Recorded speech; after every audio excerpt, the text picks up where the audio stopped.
Okay. ஒரு percentage question பார்த்துடலாமா? Already நம்ம வந்து ஒரு கான்செப்ட்ல பார்த்துட்டு இருக்கோம். அதே கான்செப்ட்ல ஈஸியா சொல்லி தரேன் கவனிச்சுக்கோங்க. ஒரு எண்ணின் மதிப்பை 25% குறைத்தால் 120 கிடைக்கிறது எனில், அந்த எண்ணை காண்க.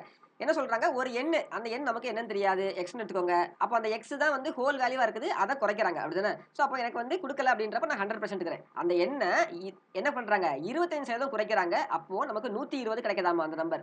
எப்போ 25% குறைக்கும்போது 75% மாறும். அப்ப 75% 120 அப்படின்னு சொல்றாங்க. அப்படின்னா 100% என்ன? அந்த எண் என்ன? 100% என்னப்பா கேட்கறாங்க. ஓகேங்களா? பார்த்தோனே சொல்லிருவீங்க. இது வந்து பார்த்தீங்கன்னா 4 மடங்கு இருக்கு. இது 3 மடங்கு இருக்கு. அப்ப இது 3 மடங்கு, இது 4 மடங்குனா 160 அப்படின்னு பார்த்தோனே சொல்லிறலாம். அதான் ஆன்ஸர். அப்படி இல்லன்னா நீங்க என்ன பண்ணலாம்? Cross multiplication. x என்ன வரும்? x எங்க இருக்குன்னா 120 சாரி 100 இன்று 120 டிவைட் பை 75 அப்படி வரும். கரெக்ட்டா? இப்ப ஏதாவது கேன்சல் பண்ண வேண்டியதெல்லாம் கேன்சல் பண்ணிறலாமா? இந்த 100யும் இந்த 75யும் 25 கேன்சல் பண்ணா 3, 4 வருது. கரெக்ட்டா?